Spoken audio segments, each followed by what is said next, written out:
오늘은 출산을 앞둔 우리 부부의 이야기를 하려 한다. 나와 같은 출산이 임박한 남편들이 보면 조금이나마 도움이 될 수 있다.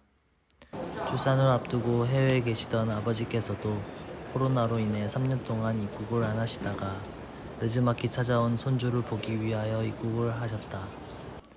마침 출산 하루 전에 입국을 하셨기 때문에 어머니 아버지가 며느리 화이팅 해주시고자 함께 시간을 보냈다. 맛있는 것도 먹었다. 출산 전날은 매우 설레이면서도 두려우면서도 10개월간의 기나긴 임신 기간의 종료가 임박함에 조금은 들뜬 아내를 볼 수 있다. 남편들은 최대한 맞춰주되 생각 없이 너무 함께 신난 모습을 보이면 큰일이 날 수 있으니 알아서들 눈치를 챙겨야 한다. 병원과 산후조리원에 최소한 3주는 있어야 한다. 반려견 코코도 맡겼다. 마음이 찢어지지만 어쩔 수 없다. 코코야, 동생 데리고 올게. 코코 안녕. 코코야. 출산 전 와이프들은 매운 음식을 무조건 먹고 싶어 한다. 출산하면 빨간 음식은 거의 먹지 못하기 때문이다. 우리도 계속 매운 음식을 먹었고 출산하러 가기 하루 전 마지막 만찬으로는 태국 음식을 먹기로 했다. 신이 났다. 소소하게 산책도 하고 맛있는 걸 먹으며 지난 시험관 기간과 임신 기간을 되돌아보며 감사한 마음을 전달했다. 내 마음 들리니? 매우 일상적이고 무덤덤한 출산 하루 전날을 보내다 보면 우리 와이프가 생각보다 괜찮네 라고 생각할 수도 있다. 하지만 가장 두렵고 무서운 건 와이프일 것이다.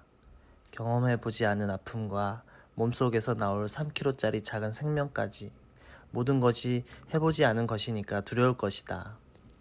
그래서 평소보다 더 와이프의 이런 감정들을 세밀하게 보살펴주고 다독여주고 응원을 해줘야 할 것이다. 와이프가 이 모든 것을 해낼 수 있는 용기와 힘은 곁에서 믿고 의지하는 남편이 있기에 가능한 것일 것이다. 반면 이때까지 남편들은 실감이 잘 안 날 것이고 긴장감도 생각보다 없을 수 있다. 나도 그랬고 많은 남편들이 그럴 것이고 자연스러운 것 같다. 걱정할 필요 없다. 남편들의 긴장과 걱정은 출산 당일에 한꺼번에 밀려온다. 아침 6시까지 청담마리 산부인과로 가야 했기에 우리는 5시부터 일어나서 모든 짐을 챙겨서 병원으로 향했다. 참고로 출산하러 갈 때 출산병원과 조리원에서 쓸 것들을 다 챙겨가야 하는데 이건 와이프들이 다 챙긴다.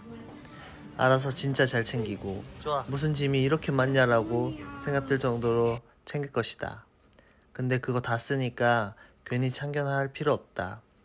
그냥 와이프가 출산 한 달 전부터 이리저리 짐 챙기면 잘 담아주고 차에 잘 실어서 이동만 잘하면 욕은 안 먹는다.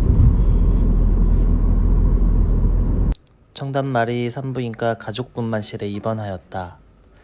처음에는 와이프도 나도 얼떨떨한 마음에 살짝 장난도 치고 웃음도 나왔다. 하지만 남편은 너무 웃으면 안 된다. 큰일 날 수도 있다. 그리고 와이프한테 아파? 느낌 어때? 이런 식으로 질문도 너무 많이 하면 안 된다. 와이프가 짜증을 엄청 낼 수도 있다. 그렇게 아침 6시부터 누워서 촉진제를 맞으면서 아기가 나올 준비를 하게끔 준비한다.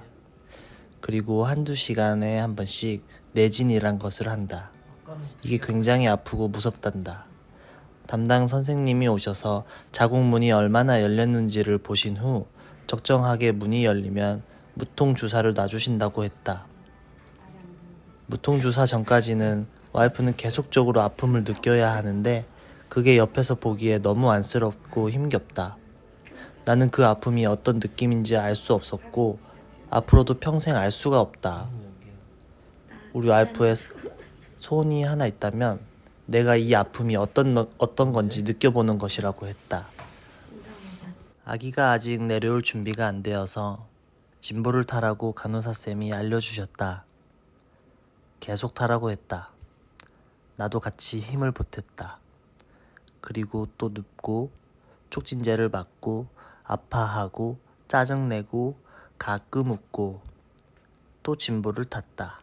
나도 같이 힘을 보탰다. 짜증내고 눕고 촉진제를 맞고 또 기다린다. 이렇게 6시부터 8시간 동안 오후 2시까지 했다. 언제? 와이프는 조금 지쳤다.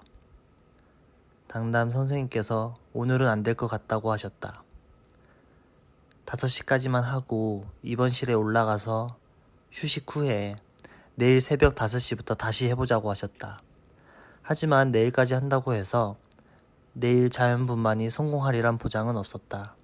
내일까지 이렇게 하다가 수술을 할 수도 있는 상황이었다. 자연분만은 참으로 어려운 것이구나 느꼈다. 우리 와이프는 고집이 있는 편이고 자연분만에 대한 의지가 굉장히 강했다. 자연분만이 아기에게 좋고 산모 회복에도 좋다라고도 알려져 있지만 요즘은 제왕절개를 통한 출산도 정말 많고 아무 문제가 없다. 나는 와이프를 설득했다. 와이프는 엄마가 되는 사람으로서 최선의 노력을 하고 싶었던 것 같다. 그 어려운 험한 시험관 준비를 하고 10개월간 아이를 품은 것 자체로도 이미 엄마로서 충분한 노력을 한 것이다. 우리 어머니 아버지도 힘들게 자연분만 너무 할 생각 하지 말고 안 되면 편하게 수술해도 되니 마음대로 하라고 하셨다. 그리고 사실 내가 와이프보다 말빨이 좋다. 웬만하게 내가 얘기하면 와이프를 설득할 수 있다. 그래서 설득이 됐고 제왕절개 수술을 요청했다. 이때부터 뭔가 정신없고 분주해졌다. 와이프도 나도 조금은 당황했다. 간호사 쌤들이 왔다 갔다 하고 마취과 선생님도 오시고 나는 어떤 곳에 사인을 했다. 이 모든 게 30분 만에 이루어졌고 가족분만실에서 수술실로 와이프를 데리고 갔다. 정확히는 납치를 괜찮아요? 해갔다. 많이 놀랬죠? 마지막 인사도 어설프게 했고 미안해요. 뒷모습도 겨우 담았다. 수술 준비 30분, 네, 문제되는 수술 부분은 시작 없었어요. 10분 만에 아기가 우리 애기. 나왔다. 남편분 가운 입고 오시고 핸드폰 카메라로 하시고 준비하세요. 간호사가 이렇게 말하면 아기가 나온 것이다. 얼떨떨했다. 그렇게 나는 아기 아빠가 되었고 우리 와이프는 아기 엄마가 되었다. 나는 한 것도 없는데 나더러 아기를 안고 기념 촬영하라고 했다. 와이프가 보고 싶었다. 갓 태어난 아기는 사실 우와, 못생겼다. 호구나. 얘 인상 써? 누구세요? 너 인상 써?